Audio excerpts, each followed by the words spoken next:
Trump wants to start a UFC for migrants. Make up your mind, Trump. Do you want to keep him out or bring him in and give them all jobs? An Ohio lawyer gets suspended for repeatedly pooping in Pringles cans. So that's why the cans are shaped that way. The world's ugliest dog competition picks a winner. And surprisingly, it's not your mom. Plus, we talk about trad wives. What are they? Where do they come from? And are they allowed to use the N-word? Don't let people talk down to you. Let us do that. This is the Talk Down. Hi, I'm Adam Yenser, and I once founded a fraternity.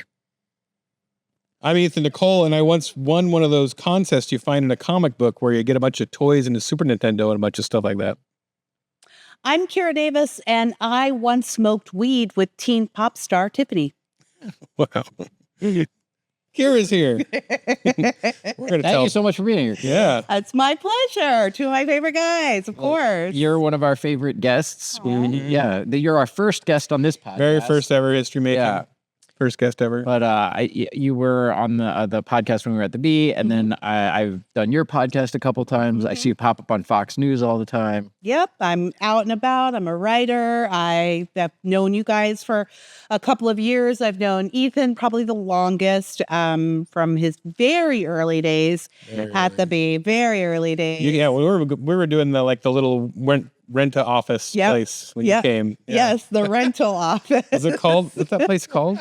I can't remember the name of that company. Oh gosh, but you rent the office and you can rent it hourly almost. Yeah, low key, and now here, look at us all grown up. We're all here together, squeezed. We've been through so much. One table on a podcast. It's surrounded by plants. How it's done. This is how you build, guys. We're building. Yes. The phenomenon. Well, I'm really happy to be here, and of course, as always, I look forward to talking with you guys. We've got a lot of subjects today, and I just want to warn everybody that I'm a talker. That's what we want, though. We want good luck to you. Yeah. And we appreciate you made a drive to get here. How was the drive? The drive was fine. Good. It's Southern California. If you can get anywhere in under an hour, I think that's successful. And I made it in about 60 minutes. That's good. I feel good about it. My drive was good tonight. Some nights it's bad. I'm glad I wasn't going the other way. So I come from Burbank, and I was coming out the 210. The entire westbound direction, opposite lane, was blocked because there was a house in the road. You know those trucks, the oversized load trucks, when they carry those modular homes? Yeah. A modular home was diagonal across, blocking all the lanes. Wow. So traffic was completely stopped. I hope they have the house moved by the time I have to head back tonight. Jeez. Well, there's probably about 10 homeless people living in it right now. They've got squatters rights. Yeah, right. They do. They have, good luck. Their backyard is the 210 freeway now. Yes. Good luck. But you it have to reminded give them me, 30 days. When I'm driving in California, I see so many random objects in the road. It doesn't happen to me anywhere else I'm driving. I used to keep a list. I was looking for it if it was on my phone after I saw that driving in, but I think I have it written down. I know I've seen a ladder. I've seen a fishing boat with no trailer, just facing the wrong way. I had to swerve around an entire fishing boat in the road. There was the one time a newspaper truck, the doors flew open, and for about a mile, there was just a tornado of LA Times. Oh my God. Flying all over the freeway. There's just, every time I drive, there's random weird objects in the lane in California. On the drive out here, I drove behind a Toyota Corolla that had about a 10-foot string of crime scene caution tape attached to the bottom. Wow. Oh, yeah. Wow. Best I have is I saw a guy in the middle of the road putting gas in his car. Really? In the middle of the road? The middle of the general middle of a busy street. Everyone's going around him. Man. Cars there with blinking lights. And he's also dumping it everywhere. He's not. Was he setting himself on fire in protest? Possibly. Yeah. Because the other thing I've seen recently, there was two homeless people fighting in the middle of the street and cars just pulling around. Oh, yeah, I saw that. I've seen that. Just holding each other down. I almost hit a homeless man masturbating in the middle of the freeway in San Diego freeway. That's the first time that word's been on this show. Yes. But hopefully not to last. It's a true story. I felt like I was in the middle of a TikTok video. I saw two girls.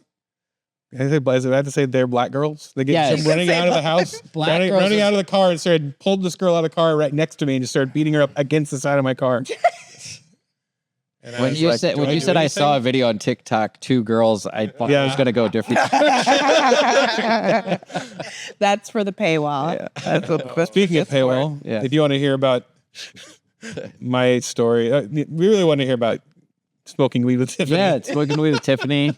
Well, all of our stories will be Ethan told. won a. do we get I to won hear my these stories contest. yet? We'll tell those We'll at tell the us end. during the subscriber portion. Oh, we tell them Yeah. during the surprise. At the Okay, end, because yeah. I wanted to know. Tease I it. mean, We tease it. That's why. That's how you get the money out. We entice them. I get it. I get it. Okay, well, this week, so this past week, I got a package in the mail. Open it up. It was a sexy maid costume. Oh, Who in my house would order a sexy maid costume? Not me. I'm almost 50 years old. yeah.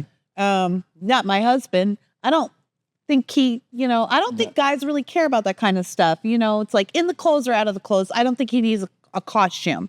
Yeah, My I've never daughter- been into the whole Yeah. I agree. Like Yeah. all I the think men are simplified. lingerie? Yeah. I think that's I for women. appreciate a woman in a sexy maid costume. Oh, really? It's Did you fine, send but me this? Did No, you send it to my house? I did not. Okay. I could not. I texted Ethan. I was like, "Do you He think hires she's them aware of this on the sometimes. Cross podcast? the line. Is this inappropriate for our first guest?" What, It was my daughter. She's 16. Uh huh. it wasn't. I'm It was. It was not. Okay. There's only one person left to ask. It's my 22-year-old son who doesn't live with us anymore. He lives in Chicago. He goes to college there, but he does come home on summer breaks. Uh huh. And I wasn't sure if I wanted to ask him what the sexy maid outfit was for. So I called him up and I said, "There's a sexy maid outfit here." And now my son's really into anime. Uh-huh. He loves going to Anime Expo in LA. And so I was a little bit concerned that he was going, that the outfit was for him. It's not unusual. Yeah, you never know where that's headed with anime. Yeah. They could You be wearing a never- foxtail in no time. It's never, and it's strange not rabbit hole. unusual, for men to wear these Yeah. costumes at anime conventions. Although it would be unusual for my son. Anyway, he told me it wasn't for him. It was for his girlfriend. And I just found that to be a little strange. And I know a lot of people wouldn't think that's strange for California, but It's a little weird to have a sexy outfit for your girlfriend sent to your parents' place. yeah, especially since she lives in Portland. Oh, uh huh. Yeah. Are they planning on having Halloween down here or something? I think they're anime going to convention. Anime Anime convention, Expo. that's right. They're going to Anime Expo. Anyway, there's some things as a mother, I'll just give this piece of advice to you, even because you've got kids that are getting older, and I got one that's you don't graduated. need to know everything. You don't need to know everything. Oh, yeah, So yeah. I didn't really need to know Yeah. about Whose name was on the package? it wasn't. I think the reason I opened it was because it was addressed to his father. Oh, But he must have used his dad's Amazon account. I see. Yeah. Anyway, or Oh, at least they've that's already the got story mine. my husband told me. Wow. That's what Our oldest already has her own Amazon account. She ain't using ours to buy stuff. I'm about to cut my son off. It also gets a little hairy during Christmas time. I'm 41 and I'm going to see if I can get Yeah, it's back on free for my all. parents' Amazon account. tired of buying stuff myself, I get it. Yeah. Anyway, that's what happened interesting to me this week. My son ordered a sexy maid outfit that's not for him. And now you've shared it with the world. He'll be or really excited. the 1 to 2K people who watch this. Yeah, if you're lucky. Well, he's going to Anime Expo in LA, which is coming up over the July 4th weekend. I don't know, have either of you ever been? No. I've I've been to many comic I don't conventions, think but not I've been. anime. I might have been to one once. I did stand up at some sort of, it wasn't the big Comic-Con, but it was one of those like sci-fi conventions at the LA Convention Center. And there was people in costume walking It around. must have been sci-fi or Comic-Con. It would not have been anime. The anime people are absolutely humorless. Oh yeah. They take it very seriously. They're It's like not the emo of comics. Oh, okay. Yeah, Yes. the one I went to was some sort of sci-fi thing. they seem like a good party crowd. They were fine. I mean, Yeah, they're look, fun. here's the thing. Whether it's sci-fi, anime, comic books, as long as the girls are in a sexy maid costume, I'm fine with it. I get that. I get that. Well, it's funny because my son got into anime as a young boy and I didn't understand it. So I decided that I would watch it and learn about it just so I knew what he was They're watching. Japanese. And then I took him to Anime Expo. I've been several times. Yeah. I've been about 4 years going to Anime Expo. It's very interesting. But one of the things that's so funny about Anime Expo is, as you can imagine, there's all kinds of slutty outfits. That's just part of the cosplay game. Yeah. But in the anime world, they have to host these seminars on sexual harassment and being appropriate because girls are complaining about inappropriate behavior and sexual harassment and so there's this whole contingent in the Anime Expo world that's like teaching boys how to talk to girls and how to be nice to girls. And on the one hand, I get that because these are a bunch of nerds. Yeah. And they're looking at hot girls for the first time up close. They're not the most socially adept. But on the other hand, I'm like, these are nerds and they're looking at hot girls for the first time and these girls have everything out. What do you expect from them? And like in their IRL. Usually they're like on their screen, right? You can reach out and touch them and they But you shouldn't. That's rule number 3 in your seminar. Yeah. Yes. Anyways, I'm not going this year and I'm happy about that. Oh. Should we get to the news? Let's get on to our news. Ooh. Let's talk down the week's top news. Our top story, Trump suggests UFC start a migrant fight league. During the Faith and Freedom Conference, a Christian conservative event in Washington, D.C. on Saturday, Donald Trump said that he suggested to UFC head Dana White that he should start a migrant fight league. I don't know if we can do this story because the first rule of Donald Trump's migrant fight league is you don't talk about Donald Trump's migrant fight league. But it says Trump also suggested the fight league at a rally. He also suggested the same fight league at a rally in Philadelphia, saying, I said, Dana, I have an idea for you to make a lot of money. You're going to go and start a new migrant fight league, only migrants. He then added that the migrant league champion and UFC champion could ultimately battle each other, adding, I think the migrant guy might win. That's how tough they are. He didn't like that idea too much, but actually it's not the worst idea I've had. I want to know what the worst idea is. And I saw this headline. And it was on a lot of left-leaning news sites. And sometimes when they say Trump said this horrible thing, I read it and it was like Trump says they should start a migrant fight league. And I was like, I don't know, what's the real story? And then I clicked the video. And I'm like, oh, that's exactly what he got it right. But he was saying about how tough they are. He was saying how tough the migrants are. Yeah. And I was thinking about they're also really good. They'd be good in the cage because they're good at climbing steel fencing. Yeah. And then it's just I don't know. It says after seeing the reaction online, Dana White responded saying it was a joke. It was just a joke.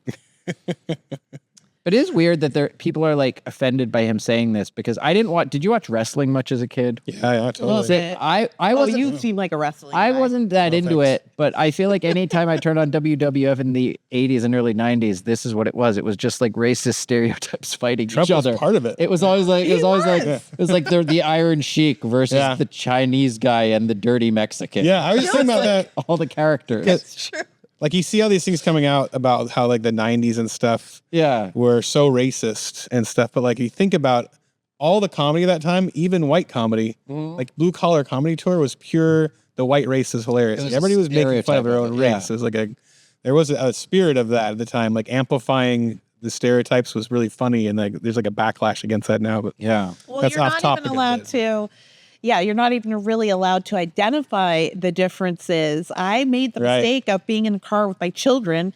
That was my first mistake, being in the car with my children. But bringing up, this was during COVID and we were talking about the virus possibly coming from China. And I said something about the Chinese are well known for clandestine studies. And my daughter said, you can't say that. Oh. Now, of all the words I said, I couldn't figure out which word in the sentence I can't say. Clandestine studies?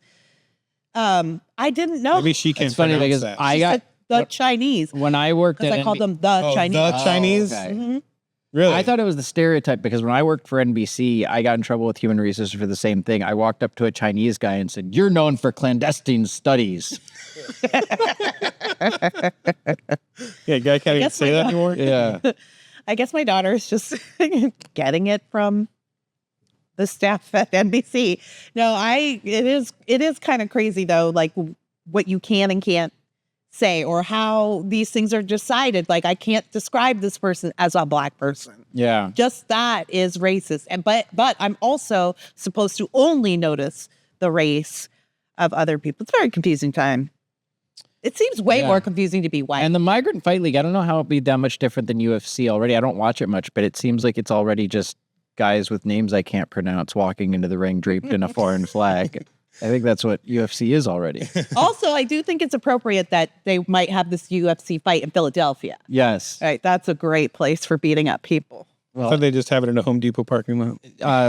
Abbott can send the migrants there on a bus from Texas and they can fight in Philadelphia. Guys, I think we have the beginnings of a great reality show here. I think this is all Trump's trick. He just wants to get a bunch of migrants behind 8 fences.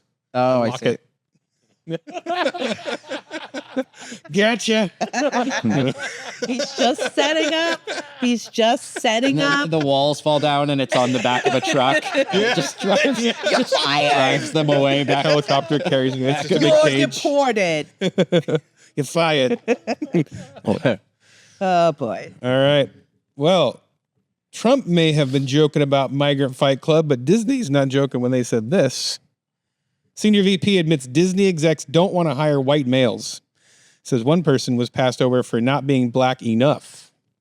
James O'Keefe just released a breaking story with Michael Giordano, Senior Vice President and Team Lead of the 20th Century Television at Walt Disney Company. As his Keefe's model, he got Giordano to admit on tape that Disney doesn't like applicants of a certain skin color and sex. Spoiler, it's white men. Key quotes. We got some key quotes from the video here. So Michael says, "There's no way we're hiring a white male right now." Then the journalist says, "So that's kind of like unspoken." And then Michael says, "Well, there are times when it's spoken." The journalist says, "So how would you say it?" Then Michael says, "There's no way we're hiring white males for this job." So they just say it out loud. O'Keefe even reveals that Giordano has himself been a victim of anti-white racism, a la Scott Adams, which I don't know what that's referring to. Is that Dilbert Scott Adams? I guess. I don't know. Because I could understand Does he claim he's a victim of white racism? Yeah, but I could understand that because I haven't read a lot of Dilbert, but I've read it a little bit. And as soon as I read Dilbert, I was like, whoever wrote this is way too white. Clearly white. Too much. It's too white. It's too much. Yeah. And just say with Disney, even though he's been passed up because he's too white. Then there's this little gem. I guess this is a quote from him. "We wanted to hire someone a few years ago now who was half black, but didn't appear half black. There was a creative executive who was like, we're not like, that's not what's wanted. They wanted someone in the meetings who would appear a certain way."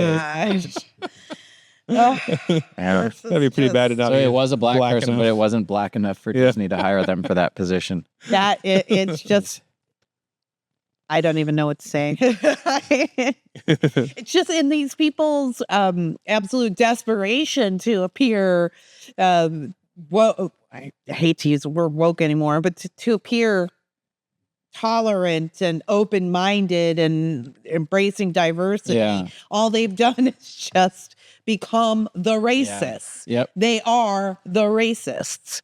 Anybody who's asking you, to count up your black friends, like, "Oh, well, I don't know, Adam, I can't trust what you have to say about this show or that news story because I don't know how many black friends you have." Oh, okay. 7. Yeah. Well, the threshold is 9. Oh, no. I'm afraid you failed. I'm going to have to go out and make more. I honestly don't even know that many black people who have 9 black friends. I live in Orange County. When we first moved to Orange County, we moved from a city that was all black to a place where we saw no black people. And when we first moved there, I was like, where are all the black people at? Like, I just don't understand. Why am I not at least seeing them at the store or somewhere? But then I looked at the statistics, and in Orange County, California, the population of black people is 1.5%. There are none there. So that's why I wasn't seeing them. Anyway, they're really not there. If it was during the day, they were probably all working at Disney. They're probably they're writing the Acolyte. Yes. I've pitched writing at so many studios, animation, stuff like that. And all these places, like any of the jobs that are just below top management, they're filling them in, especially like the people you first pitch to. The first person you talk to when you go and they kind of sift through whoever's going to talk to whoever. Yeah. It's like a panel. Like I swear I've sat before. It's like in Larry David showed it in when he pitched to Hulu. Yeah. He's got this panel of Yes. LGBT various Yes. races. Yeah. Yes. It's exactly like that. Yeah. Like it's not even exaggerating. I've worked at shows where they've had people say like this position. Well, Ellen. So What's that? I've worked on several shows. I know, I'm just kidding. It could be that one, but Yeah. it could be any of the others I've worked for. I've worked at shows where they've said like we don't want to hire a straight white male for this Right. position. Exactly how he's saying it here. Like it can't be that. Right. You know? Yeah, I got a buddy on the left who's a writer, and he's so frustrated. He's been on the same work. He had worked for the same guy for some like 6-8 years. Yeah. He kept watching new people come on who were the proper skin color and gender and pass them up. And he kept staying in the writer's assistant position and never was able to move on. Well, and where they got off that show. Where the left and the DEI stuff, it always, they eat their own. I know actors, I've heard this from multiple actors, but if you're now like a white guy and gay, that's not diverse enough. That's not enough. Or if you're a Right. black guy and Yes. straight, that's not diverse enough. It Right. has to be a new gender or a new, you have to be the intersectional things. Yes. Well, have you heard of being, what is it? Semi-bisexual? No. Where you're bisexual, but you're only attracted to one gender. That's real. Oh, There's a flag for it. really? It's literally, it's not one a of the joke. It's colors not of even a the- punchline. Oh my God. Legitimately, I found that. And it's, to me, that's literally saying like, I'm straight, but I'll do what I got to do if anyone threatens to cancel me. I'm straight, but I'm trying to make it in the hip hop industry. If I got to do a guy, I'll do it if I have to. If I got to do some gay scenes, I'm straight, I'm but up I'm for going it. to a P. Diddy party after this. What? Wow. Well, I'll tell you this. I'm be honest with y'all because Oh yeah. on the one hand, I keep forgetting you're black. Ethan doesn't even see. I don't see color. I was talking with, I won't say his name, but he's somebody that you all know. I'll tell you guys off the air. Okay. I was talking with a popular YouTuber and radio host, and he's worked in Hollywood for quite a while, and he's pitched lots of reality TV. He had this great, I thought was a great idea for a reality show. He said he had been to the pitch meetings. He'd got a few meetings at a couple of different studios, and each one told him, even though he's had multiple reality shows on TV and is a very well-established personality for the last 25, maybe almost 30 years, they told him, we cannot accept any pitches from straight white men right now. And he was saying, so there are projects that I have lined up that I thought were pretty good and looked pretty solid, but now they're all just getting pushed to the side because I'm not the right color. And on the one hand, I was thinking that sucks. Like, this is absolutely ridiculous. He is a talented man and it is unfair. But on the other hand, for many years, as you guys know, I was an actress. I retired to raise a family, but I still consider myself an entertainer. And there are many times and many, many, many Black artists have stories about walking into a meeting and being passed over because you are the wrong color. And we already have a Black person in this show. And if we put 2 in it, then it's a Black show. Or if we have 2 Black writers, then it's, a Black writer's room. So there's I have to say, and I feel ashamed almost for feeling this way, but it does feel like a bit of Schadenfreude in a way. I do feel like so many of us have walked into these rooms and been passed over because we're not the right color. And now a lot of people on the other side of the fence are seeing how bitter that feels. It's a bitter pill to swallow when you know you have the talent and but what your friend is seeing and what my friend is seeing is a little different than that. It's untalented people being promoted simply because of the optics. It's one thing if you want to promote optics, but also talent. Yeah. Okay, fine. I get that, branding, whatever. But it's quite another when you want to just promote. You don't care about the product. You don't care about the art. You just care about the optics. Yeah. So it's no wonder that everything we see on TV now is absolute trash. Right. Except Dateline, which I watch religiously. Best show on television. Yeah, and I think that's the thing that bugs me about this is it feels like they're using people of different races and things as chess pieces. It's really the guys at the top. Like I remember seeing this whole thing about, it's so great the Ninja Turtles are diverse, but it's still like Seth Rogen is the guy that's at the top of that. Yeah. He's the one, And he might be moving like his little minions around by like chess pieces and making a bunch of money, but he's making all the real money. And then, of course, in the end, it doesn't work because if you wind up with all white pieces or all black pieces, how are you going to play chess? Exactly. That's why I play checkers. I like rainbow chess. It's really complicated. All right. What else we got here? Hey, well, we're on the topic of making things lame and gay. Man's genitals removed. Sex change surgery. Hold it. Let's just start this line over. Yeah. Man's genitals removed. Sex change surgery done while he was sleeping. But when is it supposed to be done? Not while you're awake. But I think he was unexpectedly. I think you're supposed to sign and say, I want this to happen while I'm sleeping. Oh, okay. I think he just... I think he just nodded off watching the news and woke up without a wiener. There's an absurdity to the story that makes it funny, but then there's a tragedy to it that makes it really, I feel so bad for this guy. All right. He went to bed as a man, but woke up as a woman. For 20-year-old Mujahid, life took a drastic turn when he was deceived into undergoing gender reassignment surgery. This was orchestrated by another man in collusion with doctors from a local medical college in Uttar Pradesh's Muzaffarnagar. So this is India. I guess. Okay. Right. Om Prakash, allegedly, that's his name, Om Prakash, allegedly convinced the doctors, this is the bad guy, Om Prakash, the prankster, convinced the doctors at the medical college to perform surgery on Mujahid, which involved the removal of his genitals and a forced gender change.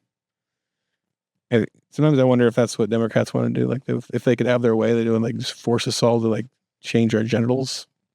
What do you think? They're going to do it. They can just do whatever they want. They do it while you're like sleeping. send everybody like sleeping medicine. I don't know. That's the first thing I check when I wake up every morning. That was what I go, oh, good. Like the really extreme thank goodness it's still there. Conspiracist in me thinks like someone wants to make me gay. I didn't get Om Prakashed. Well, that's what the COVID jab was. There's a little bit they're going to send out a frequency. It's like little bits of hormones in there or something. The soy products and the microplastics to slowly feminize us. Yes. Mujahid claims that Om Prakash had been threatening and harassing him for the past 2 years. Oh, man, like, what did that sound like? Mujahid was falsely told that he had a medical issue requiring hospital inspection. So I'm trying to figure out why, like, he drove him up to the sex change clinic, and he's like, why are we here? He's like, oh, no, they do other stuff, too. Like, I don't know, gout or whatever he had. It's like Planned Parenthood doesn't they do mammograms. Abortions. We do mammograms. They do. They don't just do sex changes. They do whatever other changes you need. I don't know what change you need. And then after that is Om Prakash allegedly said, did I just skip a line? No. This is okay. Yep. So this is the bad guy, the villain, explaining his plan. Like in a movie. I changed you from a man to a woman, and now you have to live with me. I have prepared a lawyer and prepared a court marriage for you. Now I will shoot your father. The land of your share will be named after me, and then I will sell it and go to Lucknow.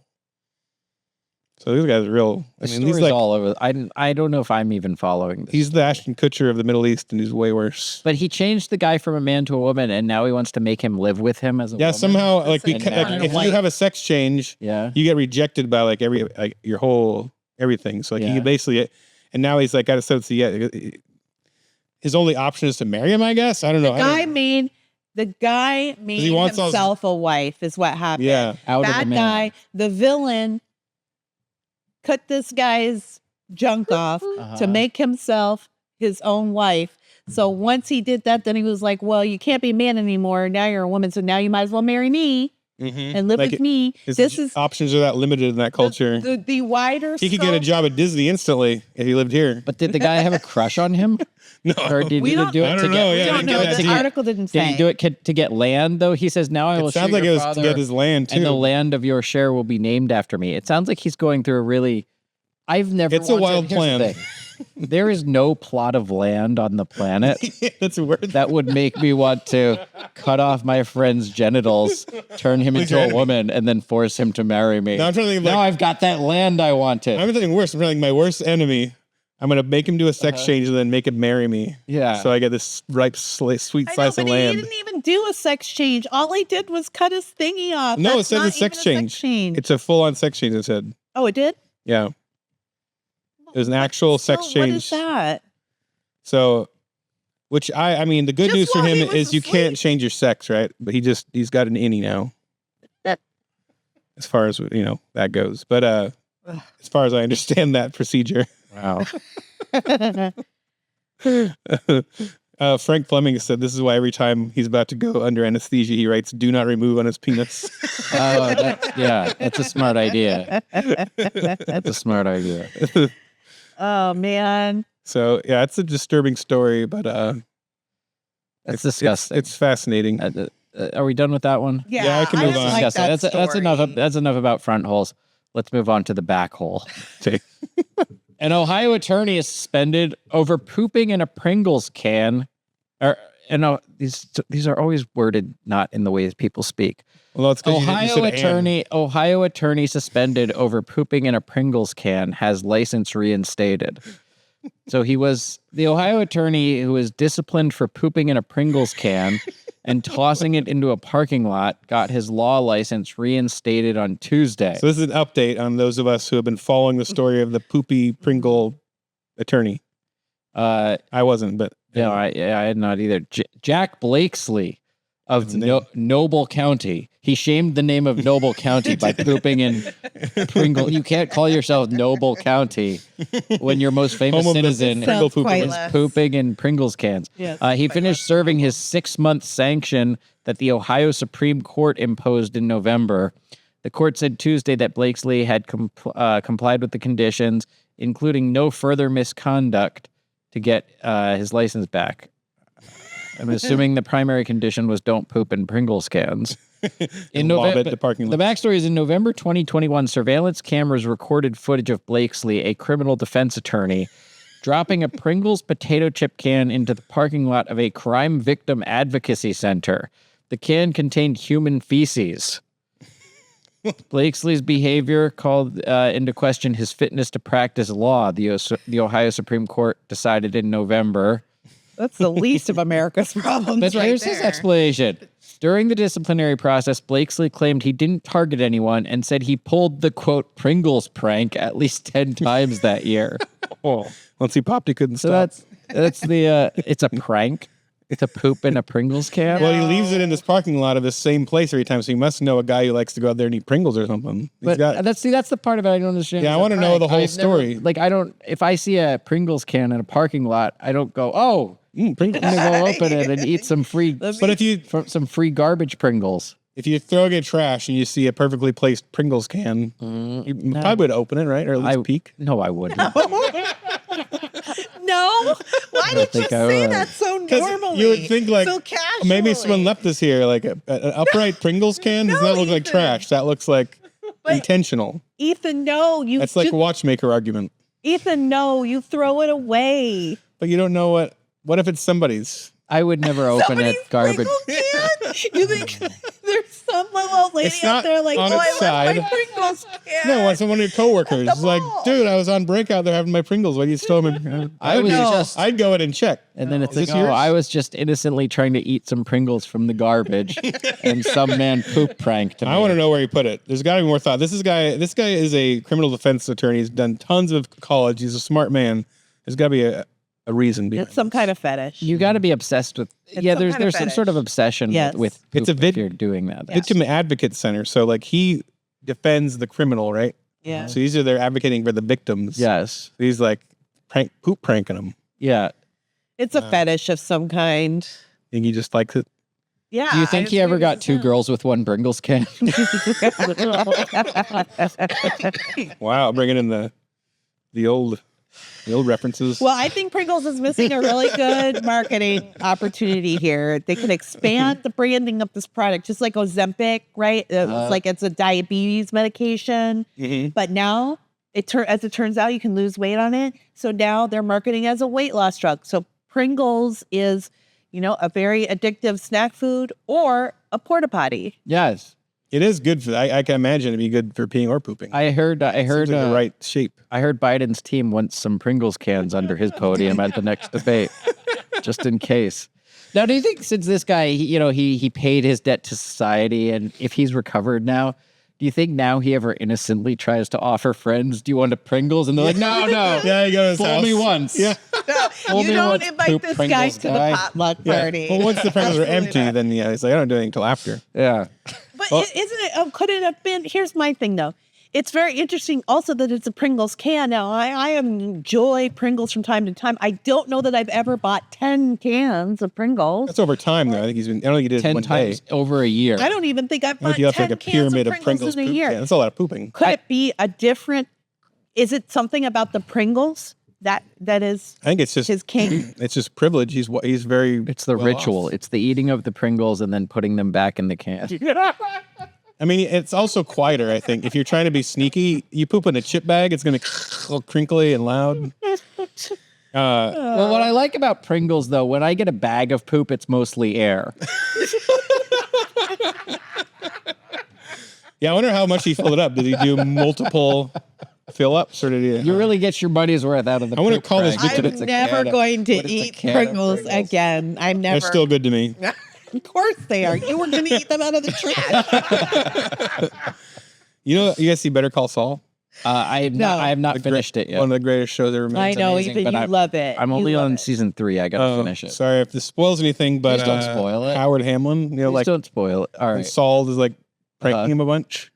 Oh, okay. He does all these really childish pranks, like breaks his window and throws bowling ball over his. Are you there yet on there? I'm around there. That started. Yeah. So and I said that was like a little over the top, but apparently not. Like this is like an experienced attorney. Yeah. This guy started law before I was born. So it is possible that this guy just has incontinence. He's just an old man. Yeah. He's definitely a can-do type of guy. Okay, Dad. Can do. Okay. That's enough. I've actually had enough of this We're story. scraping the bottom of the Pringles can. Somebody flush, please. All right. Well, speaking of cleaning other people's poop, A woman sparks debate after revealing she charges other parents to have playdates with her children. Do you want to read this one? this is Kira? Kira's story. Okay, I'll read this one. Yeah, this one. All right. Frugal mom Brianna Weimer has infuriated parents online and within her own community by revealing that I don't know what her own. They say that like that's a big. I don't know what her. She has a community. is. Yeah, Everyone's got a community. Noble County. That's that guy's community. We're from the straight white community. You're from the black community. And the gays have a big community. Victims Crime Advocate Center.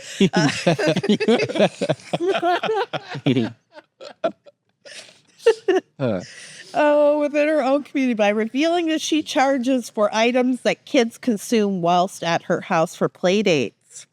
Wow. She said parents have been shocked, confused, angry, saying that they will not send their kids over to our house anymore. People have been very critical. They do not agree with this method at all. The mom of two started considering charging people for the things their children consume at her house when prices started to rise, and she found herself being affected by the cost of living increase. For instance, she charged for snacks, meals, drinks, pumps of soap. Individual pumps. Soap's not that Individual pumps expensive. of soap. Is she sitting there with a tallying 1, 2, 3? I would like to did charge my count- kids. Wow. She gave this parent an itemized list and said her daughter used 3 pumps.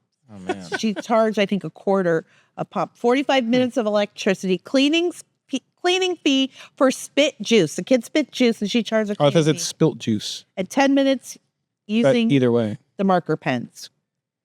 Wow. Wow. Marker pen degradation. I kind of relate to that because like when my daughter has a friend who comes over from across the street constantly, and I'll try to time it to where we've already had dinner because like I don't want to feed her dinner too. But I have a good reason. Why? And I'm sorry. Okay, so my wife loves. Does your neighbors listen to this podcast? No, my wife does. My wife loves getting these Hello Fresh meals. You're Hello Fresh. Yes. Hello Fresh. Yeah. Yeah. Okay. Thing about Hello Do they Fresh is you can sponsor get two. You can get 2. This People, is our ad meals? read right now that he's doing. You can get Oh, it 4 is. people meal. It's I not. was like, he should not be giving this if they're not sponsoring you guys, but go ahead. So you can get 2, 4, or 8. For some reason, you can't get 6. Our family's 6, so she gets 4 because you know she doesn't want to get too much. So we get 4 meals to split between 6 people, And then all of a sudden the neighbor's kid's there. Talk down, you'll get. And I got to share my food off my plate with this kid who's got all the food over there from her parents. So yeah, it's like fight when those meals come and they're very individualized. It's rough. It is rough. And I mean, I think I recall this. I think I recall Jesus talking about this maybe in Matthew or Mark, in one of the Gospels. But, you know, thou shalt not share meals with the neighbor's children if they are perfectly proportioned for your family. Exactly. HelloFresh. Yeah. No, I don't. When Jesus welcomed the little children, he charged them for Satan. how much they ate and drank. How much time they spent on his lap. Yeah. Look, I don't know. If I had, my children are older now. My youngest is 16. It's been a while since I've had to do play date thing, although I do have a 9-year-old nephew who is in my house quite frequently. And if any of my neighbors or friends charged me for a play date, all right. like if I have to pay you to keep my kid for a couple hours and for our kids to entertain each other, I might as well just pay a babysitter and go out and have a great time, because at least I don't have to spend the end of the night talking to you and pretending that I'm having an interesting conversation. I'm really interested in your life. Now, what if they tried to charge you for a sexy maid outfit your son had sent to their house? I have questions. King of callback. I have so many questions. Absolutely not. Now, this woman did say at the end, after all the outrage, that it was satire. She said, I was just joking. It's satire. But I happen to know for a fact, because I've been following this story, that other moms have popped up and said, yes, I do this, actually. It is a real trend that It is at least some people are doing. At least some people are doing it. I don't feel like it should be said out loud, but I think it's super tacky. Now, what is the limit of hair? I've never heard of parents doing this, but if a kid comes over to your house and they do consume something or break something, at what point is the price limit where you do go to the parents and, I remember one time I was at a friend's house when I was a little kid, and I was probably, 11 or 12 years old, and we were like shooting a video, like a sketch on his old camcorder. And we weren't trying to drink wine, but we wanted a wine bottle in the background. We tried to get wine out of his parents' cabinet. We like broke an expensive bottle. And I feel like at some point there is like, that's cost a lot of money. It's not the cost, it's the act. Okay. So if it's an accident, then it doesn't matter what the cost of the item is. You got to eat it. That's the cost of having people in your home. If it's a kid doing something you told them not to do. I told you, Adam, to stay out of the wine cabinet because you're clumsy and that wine's expensive and you do it anyway, then you got to pay for that. So it's not the cost, it's the act. I will say this sort of happened to me. It wasn't something that my daughter broke in someone's house, but when she was 5, she drew on the neighbor's car with a rock. Gosh. Man, you have to modern art. True story. Oh, it was true story. She was playing with the daughter. His daughter was a little younger than her. This is definitely my daughter's idea. And I guess they decided that they were going to draw a nice picture on the side of her dad's car, the neighbor's car. And my daughter came into the house and she was crying, and she was telling me that the neighbor yelled at her and she didn't mean it. She didn't mean to do it. She didn't mean it. And I'm going, mean what? What are you talking about? And so she told me to come outside. I followed her out. I crossed the street to the neighbor.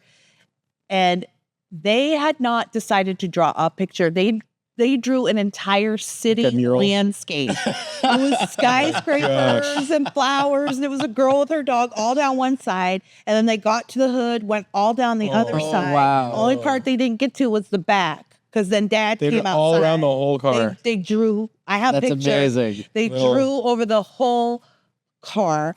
And it was one of those things where when I saw it, it's like you have two choices. You can either explode or melt.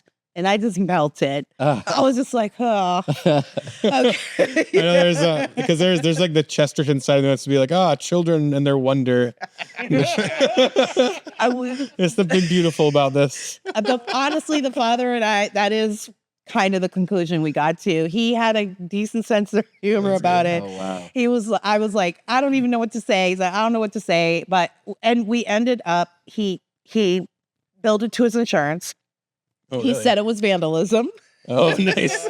Some homeless guy. Some homeless 4-year-olds. A sunshine and 9-year-olds. stick figures holding hands. Yes. Yes. Yeah. Here's the stick figure dog. Strawberry shortcake. And a daisy above him, but the daisy's the sun. 'Cause they and I think we ended up paying $150. We split because we didn't know at the time whose idea it was, which of the girls' idea it was. I was pretty sure it was my daughter's, but she said no. So what am I to do? So we split it. Now my daughter's 16 now, and recently admitted to me that it was her idea. Oh, so you gave him another 150? No. Okay, listen to this. No. That guy's in the wind. I'm not talking to him again. Well, let's move on from the lady who charges for playdates to the man who allegedly ate his dates. Oh. I know you're a big Armie Hammer follower. Want to take this one too? Yeah, let me take this story. I'm not a big Armie Hammer It's follower. Hammer time. I'm a big, On the show. I'm Please, a big Hammer, don't pop hurt him. culture follower. Okay. You guys know the actor Armie Hammer. He's super handsome. He recently was canceled in Hollywood for this story we're going to talk about. Cannibalism. I think maybe what's a movie people would know? Social Network, he played Social both of Network. He was the twin in Social Winklevoss, Network, the right? Winklevoss twins. Oh, that's right. That's what, Yeah. which is a movie I never saw. Does he have an actual brother? Or is that No, different? they doubled him. Okay, in the yeah. movie. But I was trying to think. There's another guy that looks a lot like him to me. Ethan's utter lack of knowledge Yeah, I about don't anything follow pop pop culture stuff. is hilarious. And when I told her that I He like, knows nothing. remember I told you I worked with Tyler the Creator and like some rapper guy, and you're like, what? Because he did a voice on my show. But then when he quotes Chesterton, he's like, "How do you guys not know this? No, I expect nobody to know. Everybody knows Chesterton's cheese." I know I'm a weirdo. No, But nobody he knows. doesn't know that dudes are getting raped at Diddy parties. He's like, the only thing that's I going don't care. on I right never there. cared about Diddy before. I'm going to read about him now that he's raping people. All Oh, right. okay. I got to get caught up by Enough Diddy with now. the Back to rape. Armie. You guys, let's pull together. It's enough with the rape. We're talking cannibalism here. Let's have You're right, one you're right. sex criminal at a time. Armie Hammer. Armie Hammer. Okay, you know him from the Social Network. Yes. Over 3 years ago, actor Armie Hammer was publicly accused of cannibalism. And now he says he's grateful that the allegations upended his career. He said, people called me a cannibal and everyone believed them. They're like, yep, that guy ate people. What if he did have a twin in the Social Network and he ate him? Maybe there was two of them at one point. Now he's stronger Yes. and more He powerful. absorbed his twin. Do you know what you have to do? This is Armie talking still. Do you know what you have to do to be a cannibal? You have to, in case you didn't know, he Oh, explains he's it. explaining it to Yeah. He's mansplaining. You have to eat people. How am I going to be a cannibal? It was bizarre. I don't know. I don't know. You guys, what's more bizarre though? Telling your girlfriend that you'd like to slice off a piece of her thigh and eat it, or people thinking you're a cannibal because you told your girlfriend That's you'd a like real to quote slice he off a piece of her thigh and eat it. He literally, oh yes, That was a real there's quote that a he said. fabulous That was his documentary on Discovery Talk? Plus. Oh my gosh. Yes, Hmm. yes, Pillow Talk. You're like, I could just eat you. You're So it's her there is a great documentary, Discovery Plus. It's called House of Hammer. It's about Armie Hammer, and Arm & Hammer baking soda. We had this discussion earlier. He is the heir of that family fortune, and the legacy of that family is truly, truly and deeply disturbing and also fascinating. And yes, he absolutely did tell. I don't know if he ever followed through with it. He sent many messages and made many requests to women he was involved with and also women he just picked up to eat them. He wanted to slice off pieces of the more fatty pieces, thigh, buttocks. I haven't heard anything. Because it's about weird, if somebody's like, I want to take a bite out of you, or I could eat you up. Right. Or someone's like, I would like to preheat the oven to 400. I bought some A1. Yeah. When it Slice becomes some when they start scallions. describing the process, when it Well, when when you it actually becomes cook a process. human arm so it tastes like ham, and your name is Armie Hammer. Yeah. It's like a job, guys. Armie This is Hammer. what happens on our This podcast, is what happens. Kira. This is what he does. It's one of your sense of humor is how much people don't laugh. I'm laughing on the inside. Yes. I've been laughing on the inside a lot. Podcast. Listen, you guys, but it's fine. He's fine. He's better now. Oh, yeah, he's better now. He's thankful because for this experience. No, he's grateful because he went and got rehab for, I guess, They have rehab for that? Apparently, he went and got rehab. Oh. He says that I'm actually now at a place where I'm really grateful for it because where I was in my life before, all that stuff happened to me. I didn't feel good. I never felt satisfied. I never had enough. I never was in a place where I was happy with myself, where I had self-esteem. I never knew how to give myself love. No one is lonelier than the cannibal. Also, if you're trying to defend yourself against accusations of cannibalism, you don't say, I never felt satisfied. I never had enough. I've tried Weight Watchers. It worked for me. He finally took Ozempic and he didn't have to eat as many people anymore. Let's see. He said it's almost like a neutron bomb went off in his life. He said it killed me. It killed my ego. It killed all the people around me that I thought were my friends that weren't. All of those people in a flash went away, but the buildings were still standing. I'm still here. I still have my health. And I'm really grateful for that. All right. Well, Good for him. No one left to eat if the neutron bomb goes off. That's sad. That's true. Very lonely. Well, maybe It's weird that he blames the scandal for killing all the people around him and not his cannibalism. Oh, man. I will say this. It is a very strange story. That documentary is really good. It's really worth a watch. I highly recommend it. So it's the whole Hammer family. Yeah. Like MC, you got Sledge, you got them all. Yeah. No? Yeah. Yeah. No. Sorry. How am I making it more silent here more than ever tonight?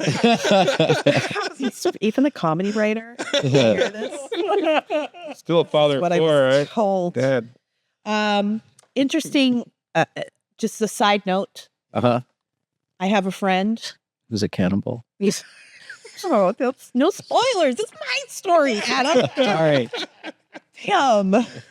Alleged. White man always trying to steal. They always steal our stuff. You steal our music. You steal our fashion. You steal my witty. No, go ahead. Step on you? Did he step stories. No, yeah. No, Apologize. I have a right friend who knew Armie Hammer when he was dating his wife, who, for obvious reasons, recently divorced him. But he went to the wedding. He was invited to the wedding. My friend is an actor, and he happened to work on a project with Armie Hammer, and they became fast friends on the project, as it can happen on a set, you know. Got invited to the wedding, which I thought was super cool. And then maybe like a year later, Armie Hammer just ghosted him. He's just, so when this came up, I called my friend up. I was like, give me some tea, you know? He was like, I have not heard from that dude since the year he got married. So I find it very interesting that he's saying all my friends that I thought were my friends fell away. And I'm like, but this guy was a friend. Like my friend that knows him, I won't say his name, but my friend that knows him is a solid guy, like a good guy. That's the guy you want to have. And he's like a normal human being. And it's just funny that, you know, he had those people around him and purposefully turned away from them. And now he's complaining that people weren't loyal to He's him. the guy who's just lying. Like, yeah, I'm totally friends with Armie Hammer. No. And then the People cannibalism don't do rumor. that in Hollywood. And then the cannibalism rumor came out, and he's like, "Oh, I better stop pretending I'm friends with him." Well, I haven't heard that guy in ages. I don't know what happened to him. People in Hollywood don't lie about their relationships. It's another victim of cancel culture. Yeah. Really, if you Anyway, think about welcome back, Armie. I guess. Oh, another fun fact that I happen to know because I'm a pop culture Is addict. Daily Wire going to hire him now that he's uncanceled? I can't speak to that. Oh, I got something to tell you about this after. I'll tell you after Okay, off camera. off camera. I got some. It's not deep, but it's Okay. it does involve. Can I go? Daily Wire. You can go. I think I was going to say something really important though. No, I mean, when you guys have this conversation. Yes, you can come because I also have something else to reveal to you as well, which I said another name I was going to say that I didn't want to say on the podcast. Anyway, the real stuff's happening. Let's not bring Ethan, and then when we're done, we'll draw on his car. Those rocks. I don't Jokes know on what you. I It's a was gonna Tesla. I'll get on camera. Oh, here's a fun little fact, though, about this Armie Hammer situation. The person who bailed him out sent him to rehab, paid for his rehab, because he lost everything. All his contracts, his house, everything, his kids. Robert Downey Jr. Oh, really? Yes, Robert Downey Jr. scooped him up, sent him to rehab, set him up for a year. I think in the Bahamas. I think he was somewhere, and he was selling real estate there for a hot minute. Armie Hammer was, but when asked about it, our DJ said, "I have been at the bottom of the barrel, and I know what it's like, and I know what it's like. I know the things that you do when you're an addict and when you're a degraded human being, and few people want to be there to help pick you up. And somebody picked me up when I really needed it, and I'm just paying it forward." That's really nice, as long as the cannibalism wasn't real. Kind of. No comment. Or, yeah. Yeah. Well, moving on from the world's hottest cannibal to the world's ugliest dog. I didn't write that. I don't think he's hot. Somebody else wrote that.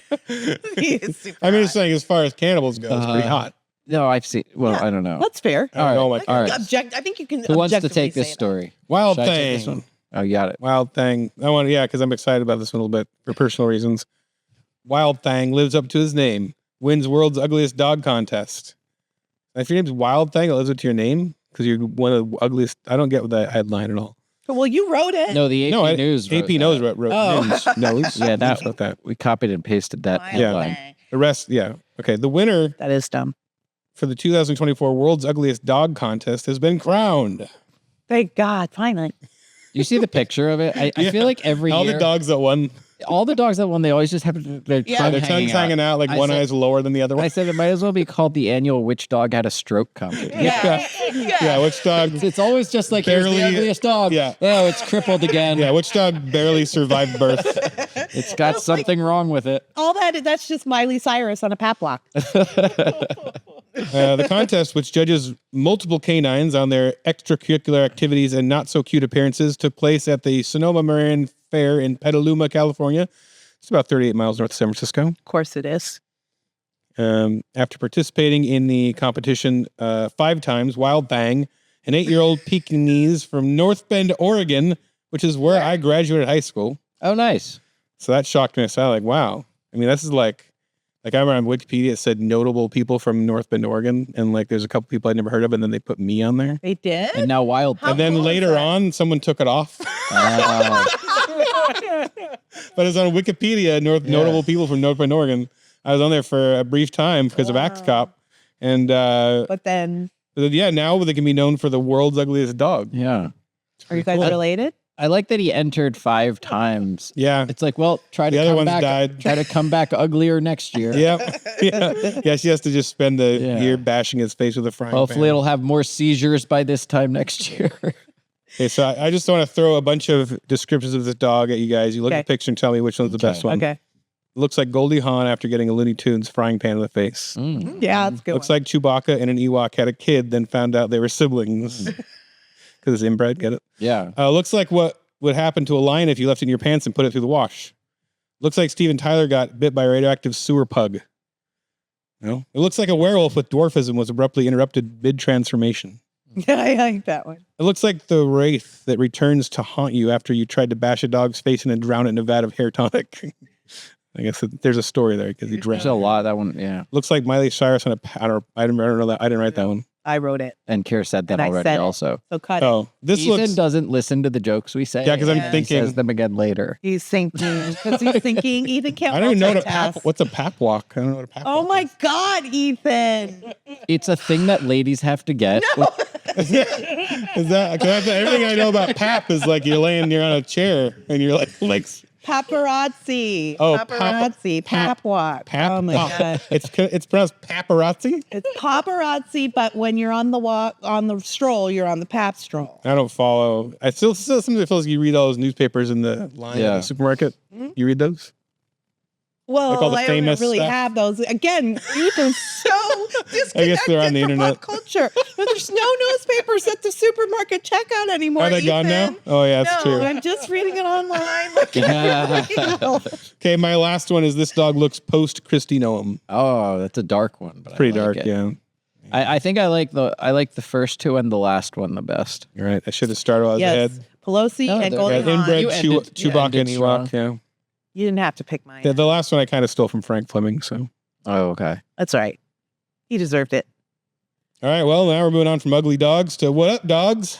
We're going to talk to you guys and thank you for watching our show and commenting and liking and subscribing. That's cool. You have commenters and likers. Yeah, you have armies, hordes. That's amazing. We got, and I found a great quote. So we'd like to read a few comments. So our first one, this is from Melody Brohinsky 7242. She said, so our last episode, we announced we were going to have you on next week. Oh. And she said, yay, Kira. I mean, I love you guys, but Kira. All right, Melody. I was more excited to have you here too. Yeah. Thank Something you, to look forward to. Yeah. Thank you, Melody. I definitely think, that it's always good to have some, lady vibes on the show. We've had complaints. Yeah. Hopefully, now, because we've gone. Week, oh, no, go ahead. Well, I just wanted to set the show up for next week. Because you'll be gone. Well, no, you'll be gone because what you guys are drinking is laced. No. You're going to sleep, and when you wake up, you'll be a different gender. And then the talk down will be Kira Davis's podcast. Oh, no. With my two it's gonna be like best the gal friends. Wow. Then I'll have to do a pap walk. That sounds horrifying. You're gonna have two. The walks are better than the smears, I promise. I have never heard pap walk. That sounds. I have my first thought is it's like some gynecological.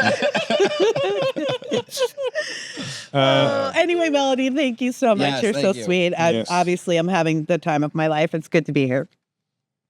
Now, this one I think Adam might be one of Adam's favorites. Dirty South 556 said also on a YouTube comment, I was wondering where the funniest person from the Babylon Bee, Adam, and the canceled news went. Then. Glad to see y'all reappear. All right. Magic. Canceled news. Yep. What? Nothing. Just keep going. Oh, I'm not allowed to say Babylon Bee. It's just, It's just that was a matter of record. All right. All right.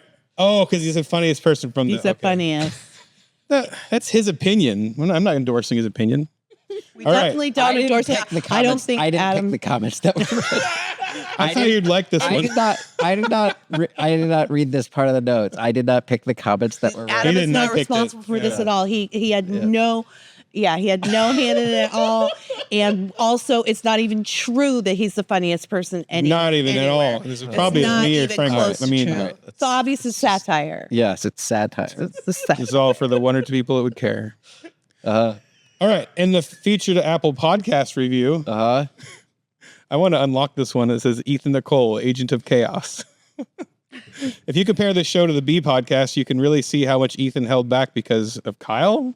Here he is free to run wild like an elephant, free from his circus master. Wait. I don't know what he means by that. I'm really curious what he thinks he means. The elephant? Yeah, I know you're picking the fattest animal.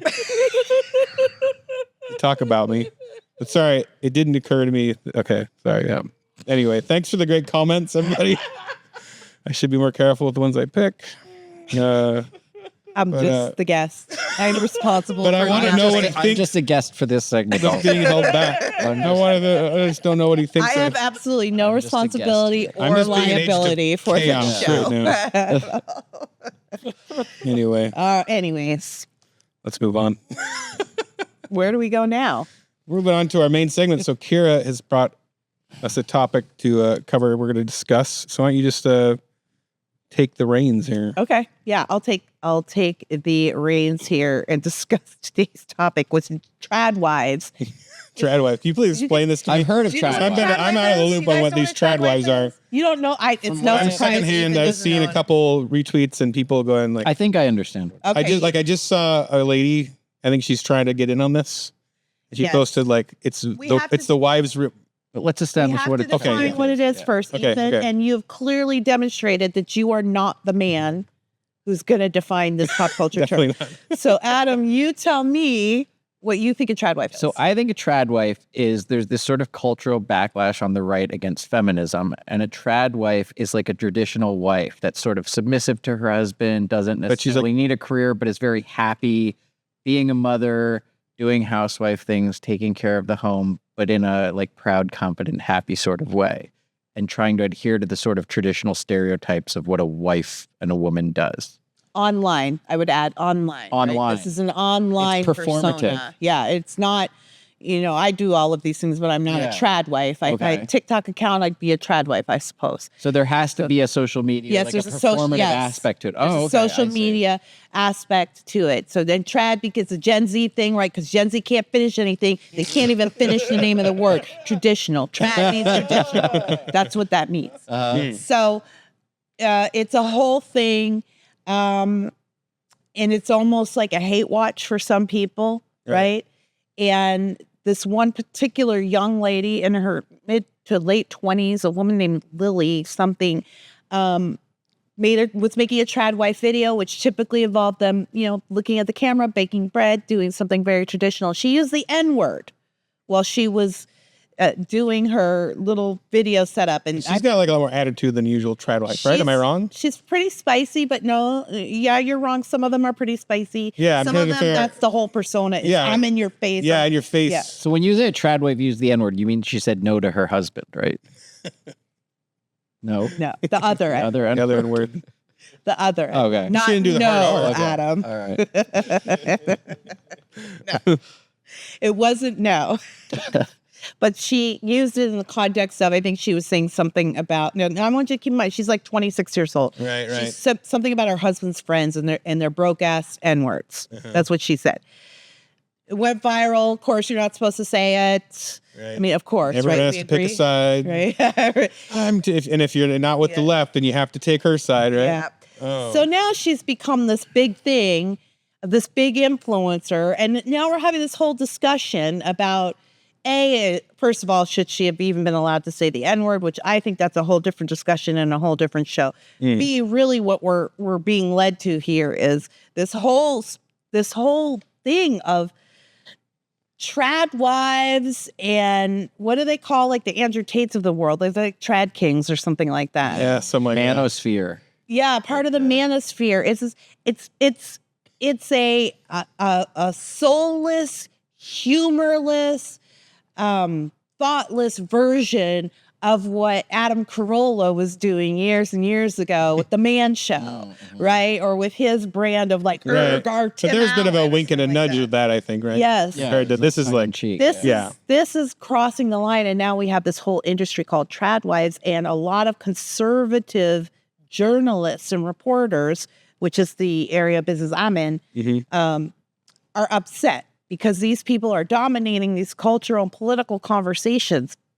And they're getting millions of views for it and tons of attention for it. And so people are asking, what's happening in social media and in even the news sphere. For instance, you guys remember that one kid that went to the White House recently, and he is an LGBTQ influencer on TikTok, very flamboyant. I don't know how else to put it. He's super gay.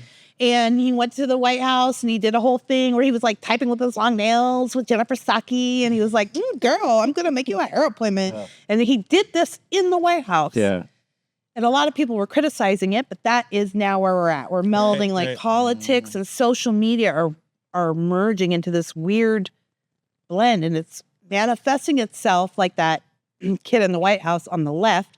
And on the right, it's manifesting as this trad wife, trad king, manosphere thing. And it's so bizarre. But I think you nailed it, Adam, in your intro, which is, I think it's a reaction. Right? I think it's reactionary, yeah. And I also want to say, the manosphere, I think there's a lot of people that's sort of discussing men's issues. I'm sure there are some people. I don't know if it's the same thing as trad kings. I don't know what is trad king just the male I was equating version them, yeah. We're like But it's not exactly that, but like the man's rights kind of guys, like the guys. Yeah, but I don't think all of them are. Right. They're not Andrew Tate, right? Yeah. Because there's a difference, there's a difference between an Andrew Tate and a Jordan Peterson. Yes, yeah. And we could say the Andrew Tate is sort of the genesis. Well, I think one's a sex trafficker. I don't know how they prostitute Peterson as. But they're, one is sort of talking about what it means to be a man. Here are the qualities of a man. Here are what you need to do to sort of move into manhood. And the other is Andrew Tate. Andrew Tate. And to use a term that you've already used a couple of times on this show, it's cosplay, it's LARPing. Yes, right. yes. This idea of LARPing this is why I find it fascinating that this woman used the N-word. because I wasn't shocked by it. My son's 22 and we live in an all white area, and a lot of people, we live in all white and all Asian area. Yeah, white and Asian are two main races. Us little black people running around like, hey, we're here too. But the kids, all this to say, the kids use it a lot. It's nothing even to them. That's what my junior high. Only non-black kids. Oh, really? Yeah. Oh. Yeah, I have like a 14-year-old, and we watched. We were talking about Quentin Tarantino movies, and like, but you haven't heard the N-word that much in a while, have you? And he's like, I hear it way more than that at school. Yes. Like, I was at the. It's a reaction. So the last time I heard someone non-black use it, I was at the park at Sherman Oaks, and there was like young kids there. Not like they were probably like 10 or 11 years old, and they were white kids, and they were fighting. they tagging the cars with And rocks. one of them said "N-word, please" to the other kid. Yeah. And I didn't know whether to yell at him, because on one hand, you know, he used the N-word, but on the other hand, he remembered to use the magic word. Please. It's a good kid on Yeah. to some extent. Yeah, I just think it's a reaction. This is something kids have been told they're not allowed to say, to the point where you're not even allowed to sing it in a song where it's already a lyric. And these kids are sick of it. There is this huge, this is another thing that I'm seeing happening. There's a huge backlash among the younger end of Gen Z, and it's probably going to bleed into Gen Alpha, which is what's coming up behind Z. And it's this humongous backlash. And yeah, it's going to take a very hard right turn. And this is how you get toxic masculinity. But it's like the ugly right too. It's like, it sucks, right? Because it's like you're seeing all this it's not like the kind you want. Yeah. Because I feel like everything we're in right now, like I feel like the reason we got Trump is because it's people just got sick of being like, you're calling us racist, you're calling us homophobic, just nonstop. We're sick of saying, no, we're not. We promise we're not. Finally, you want somebody who just is going to just be over the top about reacting to that and just piss you off. I think what we're seeing, generally speaking, whether it's politics, whether it's entertainment, whether it's how you talk to your kid or not, is people backlashing against the idea that of perfectionism, right? Right. We've got this progressive version of perfectionism, which doesn't look like your grandmother's perfectionism, lipstick every day and perfectly coiffed hair, but it's a different kind of perfectionism. You must adhere to these terms. You must act this way. You must like these things. You must hold these political views. And people are sick of it. And so what do? You become a contrarian. Yeah. We're creating a society of contrarians, and it might be fun. It's fun for me. You know, it's fun. My daughter and her friend got into the car recently, and they have discovered South Park for the first time. Oh, that's a magical magical thing. We put it on the radio on the way home. Put it on, like, I was like, okay, let's listen to this. And they were blown away and loving it. Yeah. And that is because they've been in this this forced bubble for so long. It was almost like breathing fresh air to them. But that's the fun part of it. But the bad part of it is that humans have no ability to moderate. We cannot moderate. We will always overcorrect in one direction or the other. There's no such thing as the center. That's a lie. I just think it's a lie people tell themselves because maybe you're centrist on one issue or another. But you have no ability to moderate. Nobody does. We're always going to be tipping over to one side or the other. We're in a tip now, and we don't give people space to express their authentic selves. And that's when you get toxic masculinity, toxic femininity, which we should talk about more.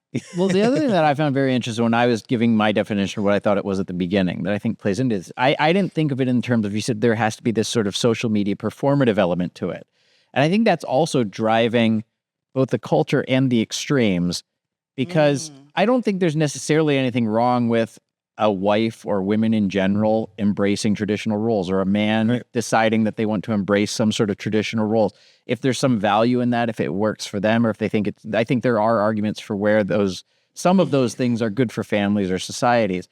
But when it's this drive to become an influencer, I think I've described it before in terms of comedy, because I see, where I work in the comedy world, you see these people who aren't particularly accomplished comedians, but if they get onto TikTok or Instagram or Twitter, if they find the medium that fits them, they're charismatic narcissists. And they're not necessarily good at what they're doing, but they're charismatic narcissists, and they know how to draw attention to themselves.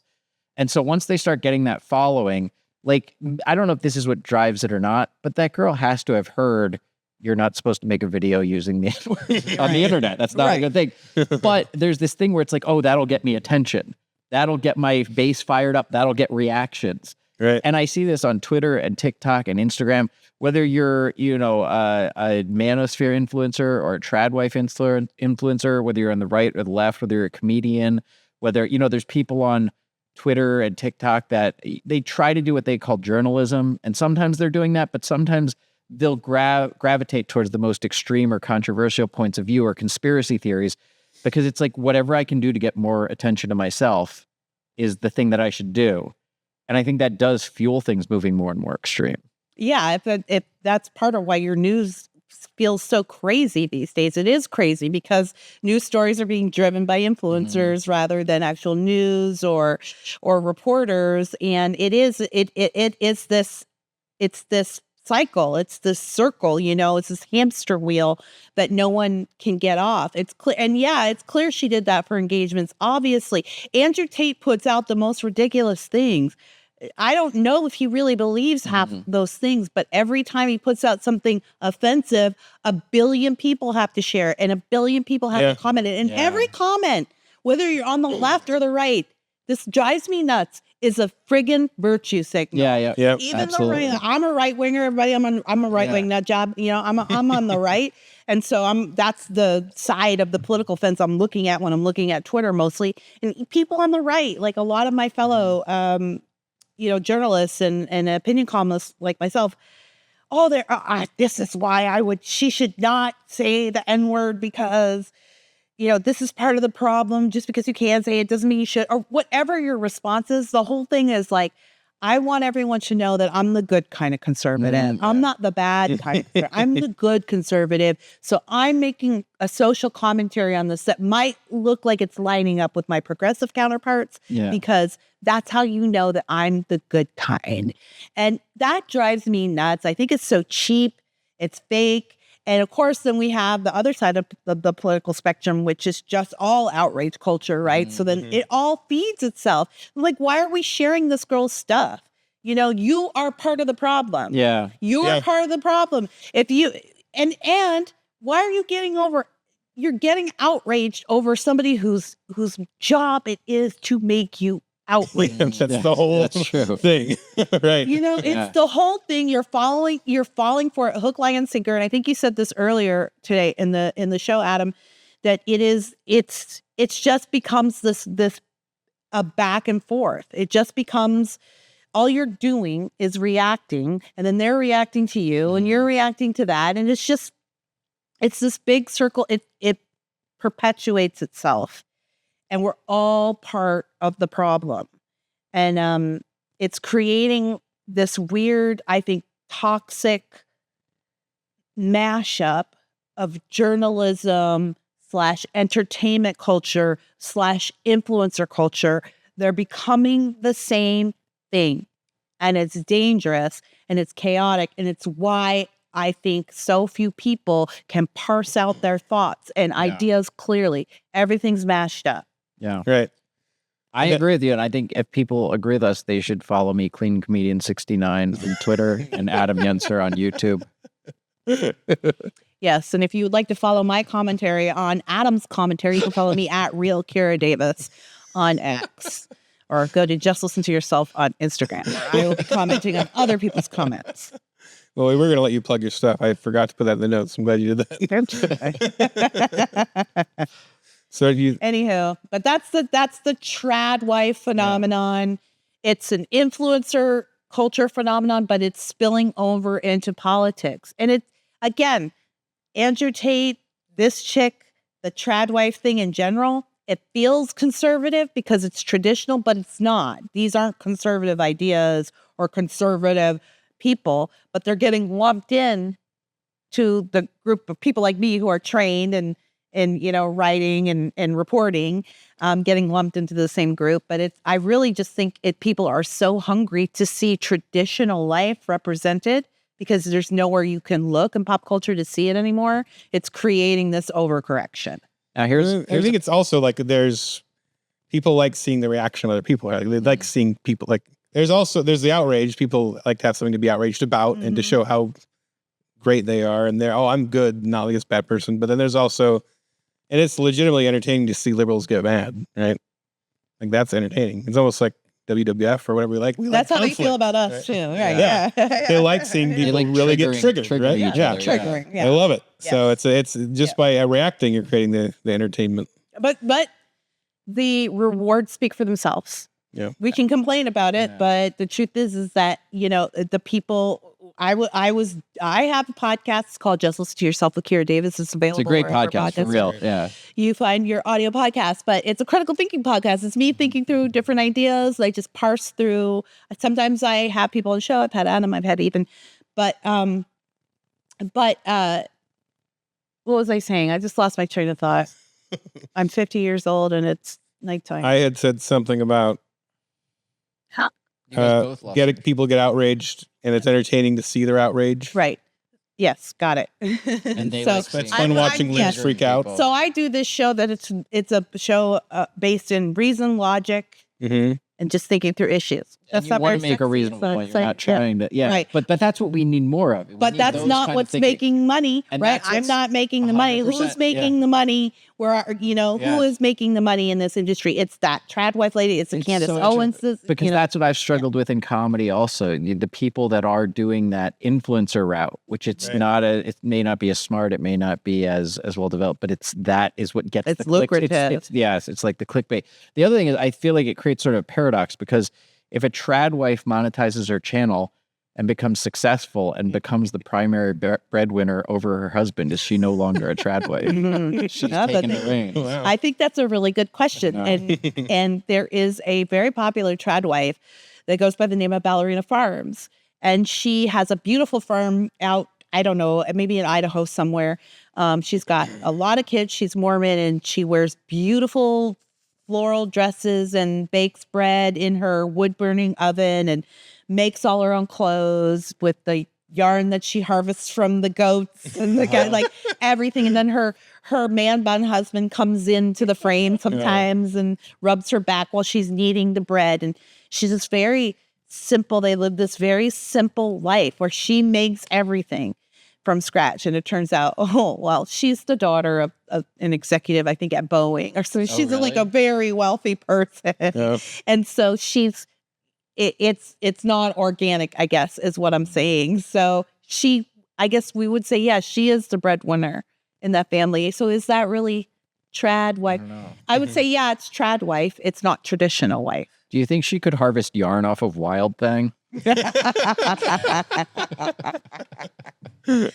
I don't know, but I feel like I'm starting to swirl this crossover product promotion, yarn from Ballerina Farms, from the hair of Wild Thang, marketed at the Migrant UFC fight. Yes. Sponsoring. We've tied it all together. We've done a heroin. In a Pringles can. It's a Pringles can koozie. Koozie? Oh boy. Anyway, ladies, don't be a trad wife. Be traditional. Or just don't do it on social media. Yeah. I would love to hear your thoughts on that. There's probably a lot going on in that topic. Yeah. We could talk about this for hours. I could talk about it for hours. Because there's so many I aspects. feel like I'm already running this show long already. Yeah, thank you We're for that. probably about where we should. Yeah, we're probably well over time at this Should we point. do our movie review quick? Or? Yeah, so movie review. Deadpool and Wolverine. We saw it. So you don't have to. It isn't out yet, but somehow we saw it. Yeah, we managed to see it. You pulled your Hollywood strings. I yeah. So, because I'm a huge fan of the new metal band Deadpool. Oh, is that that's Yeah, you listen to Deadpool. You go to any Deadpool shows? Wait, I did. Yes, I did. No, I saw Drowning Pool. Okay. Yeah, I think they opened for Deadpool. Okay. And then Hugh Jackman. He's cool. Great actor. Australian. Is he related I heard to that they seeded his arms. to Gene Ackman? Gene Ackman? Yeah. Or P. Ackman? I don't know. Any other details about the movie you guys remember that I forgot about? I did not see the movie. Why are you lying? You were all there together. We saw it together. We had passes. I'd watch this movie. There's a pop. There was a popcorn bucket. There was with Wolverine's mouth on it. It was nice to have a Marvel movie that wasn't forcing a female tough girl down our throats. That's great. A girl boss. Instead, it was like a 13-year-old, two 13-year-old boys, maybe a 13-year-old boy and a 17-year-old boy. Mentally, I'm just saying. What movie did you see? Let's see if Something wrong with me. that's drowning pool. Oh. Let the bodies. Yeah, I saw them at the concert before the guy died. Oh, you died? Yeah, the singer of Drowning Pool. I saw him in I heard about it. in Reading, Pennsylvania at Ozfest 02, and then 2 weeks later, it was like their next date. They performed. I want to see you at one of these concerts because you're still like a reserved guy. Oh, I've been in some. Are you like a pits. headbanger guy? I've been in some mosh pits back in the day. Yeah, me I don't know too. if I still would, but I've seen Really? System of a Down, Korn. He's into all like Machine the Head, yeah. kind of songs. Oh, I love That's those songs. Yeah. hilarious. 'Cause Adam is such a nice, sweet guy. Yeah, if you get in his car, it's like Limp Bizkit all the way. Yeah, I mean, I listen to a little bit of everything. Yeah. as they say. Listen about Hugh Jackman, a little bit of Deadpool. Yeah, exactly. Yeah, I get that. Yeah. All right. Well, thanks for everybody coming to the show with Kira, especially making it better.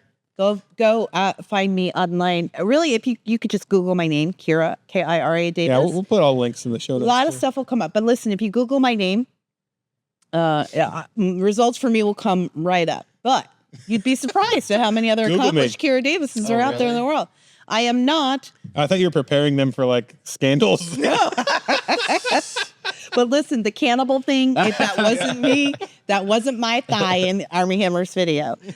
I am not the Hollywood producer, Kira Davis. There is a Hollywood producer named Kira Davis. Interesting connection to today's show. Okay. She is Hugh Jackman's producing partner. Really? Yes. They do. The reason we brought you here today, can you get us in touch with Kira have no idea- Davis, the producer? You have no idea how many emails are in my inbox to people Kira Davis. the taking a producer. chance. There Yeah. is one particular actor who messages me on Facebook and sends me Gmails all the time, who is like, I just loved your latest film. I love what you do. I'd love to talk to you about how we can collaborate. I have written this man back. I have said, I really appreciate your tenacity. I love this. I hate to tell you this, but I am not the Kira Davis you're looking for. And he thinks I'm lying to him. Really? Oh, you're such a kidder. I just loved your last project with Hugh Jackman, and I would love to see if there might be a place for me in it. That's like my guilty pleasure has been watching Catfish, and there's an episode where a guy is convinced that he's dating Katy Perry. Really? And no one can tell him wrong. He's like, no, it's her. It's the real her. It is interesting because I always thought, prior to working in Hollywood, I always thought celebrities must have like secret email addresses and all this stuff. Yeah, yeah. After working in Hollywood for, like 20 years, you'd be surprised how many celebrities, it's just like Britney.spears@gmail.com. Yeah. I There clearly are get so it. many Yeah, that are just, that's so funny. it's just the first thing you would have thought of is their actual email. I had a celebrity accidentally send me his entire email list for a party invite. my And then he sent an email after like, oh, please, I'm really sorry I sent those emails out. And I got a ton of them on there. Yeah, it was like, and it's all funny how so obvious so many of them are. Yeah. I also had something similar happen. Somebody forgot to do the BCC on a celebrity-laden email list, and I got a bunch of celebrity emails. But I am a nice person. Yeah, I haven't really never really used them. I don't know. What do I do? What would I do with it? Just spam them with my Substack? Yeah, it's exactly the same thing as like, that's why I don't say hi to a celebrity. I see, like, what am I going to say? Yeah. Unless like, I don't know.